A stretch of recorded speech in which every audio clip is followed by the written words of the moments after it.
मित्रांनो, ज्या वेळेस आपल्यामध्ये एक निगेटिव्ह विचार, एक निगेटिव्ह एनर्जी ज्यावेळेस तयार होते किंवा आपण एखादा निगेटिव्ह विचार करतो, त्यावेळेस आपल्या शरीरामधील आपल्यामधील 100 चांगले विचार, 100 चांगले गुण हे आपोआप नष्ट होतात, हे सायकोलॉजी सांगते.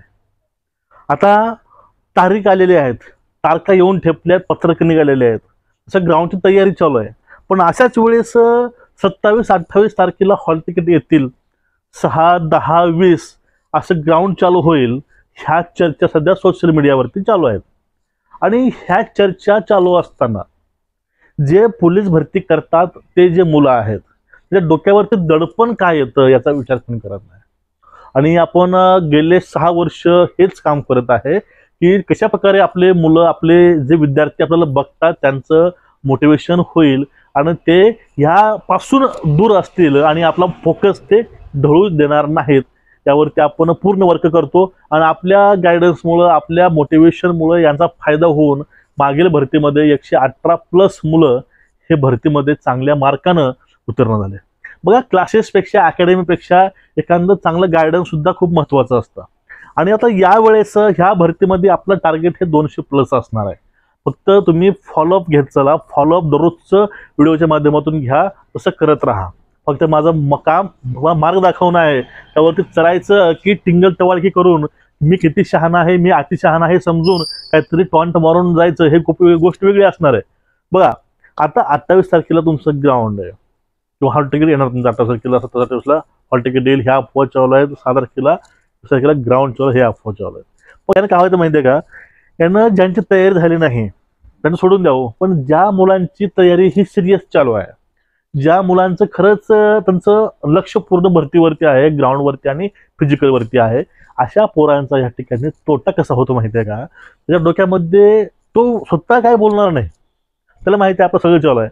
पण जे साईडचे मित्रमंडळी असेल किंवा तो मुलगा ज्या सोशल मीडियाला लिंक असेल किंवा अटॅच असेल, त्या ग्रुपला असेल, व्हॉट्सअपला, इंस्टाग्रामला किंवा टेलिग्रामला, त्यावर होणाऱ्या चर्चा, ह्या सर्व गोष्टी बघून तो व्यक्ती, तो मुलगा ऑटोमॅटिक डिप्रेस होतो.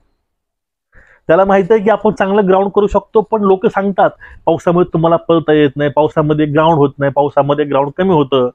ह्या लोकांच्या निगेटिव्ह गोष्टी ऐकून, लोकांच्या निगेटिव्ह चर्चा ऐकून, लोकांचे निगेटिव्ह थिंकलेस, असे स्पीचलेस, या गोष्टीला कुठलीच किंमत नाही, आपल्याला काहीच होत नाही आणि दुसऱ्याला आपलं काही होऊ द्यायचं नाही. हे म्हणजे मला एखाद्याला पावसामध्ये ग्राउंड होत नाही ह्याचा अर्थ सगळ्याला ग्राउंड होत नाही, असं झालेला समज आहे पोरांचा. पण अशानं काय होतंय, जे खरंच सिरियसली भरती करतात ते मुलं पावसात नाही, ते मुलं उन्हात सुद्धा पळायला तयार आहेत. कारण वय निघून चाललंय पोरांचं, लग्न होत नाहीत, मिशी दाढी निबर झालेली आहे, केस पांढरे व्हायला लागलेत, त्या पोरांचं वय संपत आलंय. पण ज्यावेळेस या अशा अफवा येतात ना, त्यावेळेस तो पूर्णपणे गोंधळून जातो, ज्यावरती डिप्रेशन येतं. आता माझं कसं होईल, मी आईवडिलांचे स्वप्न पूर्ण करू शकेल की नाही, की माझ्यावरचं आता यावेळेस जी भरती आली ती मी असंच फेल होऊन जाईल, माझं भविष्य काय आहे. म्हणजे ह्या गोष्टी, एक पॉझिटिव्ह व्यक्ती सुद्धा निगेटिव्ह ह्या ठिकाणी बनतो. आणि ज्या वेळेस तो निगेटिव्ह बनतो त्यावेळेस तो पूर्णपणे संपतो. तुम्ही ही गोष्ट लक्षामध्ये ठेवा, तुम्ही ही गोष्ट विसरू नका. आणि ज्या मुलांना हा व्हिडिओ टाइमपास वाटतो त्याने प्लीज बघू नका, व्हिडिओ मला ब्लॉक करून टाका. मला देणं घेणं नाही, फक्त 10 लोक चांगले बघितले बस झालं. आणि दुसरी महत्त्वाची गोष्ट बघा, आता जो मेन फॅक्ट आहे, जो मेन मुद्दा आहे, तो मुद्दा काय. आता तुमची तयारी चांगली चालू आहे, तुम्ही ह्या चर्चा ऐकताय की हे ग्राउंड आहे, ते ग्राउंड आहे.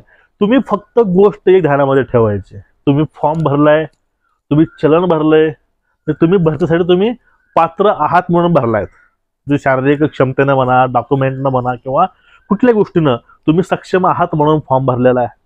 म्हणजे तुम्ही फॉर्म भरला ह्याचा अर्थ भरती होणारच आहे, आज ना उद्या होईल, फक्त लवकर होईल किंवा उशिरा होईल, भरती होणार आहे. भरती होणार आहे म्हणून तुम्ही फॉर्म भरलेला आहात.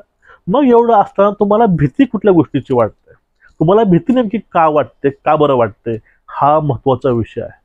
आता 6 तारखेला ग्राउंड असो किंवा 20 तारखेला ग्राउंड असो, तुमच्याकडे हे मागचे दिवस होते, हे 18 वर्ष म्हणा किंवा 22 वर्ष किंवा 23 वर्ष, मागच्या 8-9 वर्ष तुम्ही काय केलं.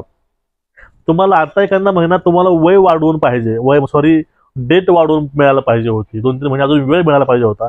तुमच्याकडे 5 ते 6 वर्ष वेळ होता ना पाठीमागं. त्यावेळेस काय झालं, तुम्हाला मी हे सांगतो व्हिडिओतनं वारंवार, तुम्हाला हेच बोंबलतो मी की फक्त स्वतःला, स्वतःच्या भविष्याकरता फक्त 6 महिने द्या. पण तुम्ही ऐकायला तयार नाही. तुम्हाला फक्त गोष्टी पडलेल्या आहेत, अपडेट कुठली आली आणि भरती कधी निघाली. पण त्या भरतीमध्ये आपण कसं यशस्वी होऊ, जे त्यांना त्या गोष्टी कळतात ते यशस्वी होतात आणि ते परत कधी भरती करावी लागत नाही. तुम्ही ध्यानात ठेवा, लोक काही बोलो कसे बोलो, की आपलं काम आपली तयारी ही आपल्याला करायची आहे. ग्राउंड होणारच आहे, तर जूनला होईल किंवा जुलैला होईल. ग्राउंड हे जूनच्या शेवटी होईल. तुम्हाला अजून परत सांगतो, कारण ते 6 तारीख वगैरे हे की संभाव्य तारखा आहेत, त्या तारखा फिक्स नाहीत. कोर्टाच्या अधीन निकाल असतो डिपार्टमेंटचा. ज्यावेळेस तो निर्णय लागेल त्यावेळेस ह्या गोष्टी होतील. 28 ते 30 तारखेदरम्यान मिटिंग व्हायची शक्यता आहे वयवाढीविषयी, फॉर्मविषयी. त्यानंतर गोष्टी होतील. पण तुम्ही आता डिप्रेस होऊ नका गोष्टीला. ज्यांनी फॉर्म भरला त्यांना डिप्रेस व्हायची गरज नाही. तयारी टाइम टेबल लावून करा आणि डिप्रेशन मुक्त, टेन्शन मुक्त तयारी करा. मग तुमची तयारी चांगली होईल. तुम्ही टेन्शन घेऊन तुम्ही तयारी किती करा, तुमची तयारी होणारच नाही. फक्त तुम्हाला पश्चाताप होणार आहे. ठीक आहे. आणि ज्या मुलांचं बघा एवढं करून सुद्धा काय वय संपत असेल किंवा शासनाला दया नाही आली, त्यांना वयवाढ नाही दिली, तरी तुम्ही टेन्शन घेऊ नका. भरती म्हणजेच पूर्ण आपलं आयुष्य नाही. अजून खूप काही पर्याय तुमच्या पुढे आहेत. पण तुम्ही महत्वाचे आहे. जान है तो जहान है. त्यामुळे कुठली वाईट पावलं उचलू नका. ठीक आहे मित्रांनो, तुम्हाला गोष्टी कळल्या असतील थोड्या भाषेमध्ये, थोडं तुम्ही फॉलोअप करत चला. तुम्हाला याचा नक्कीच फायदा होणार आहे.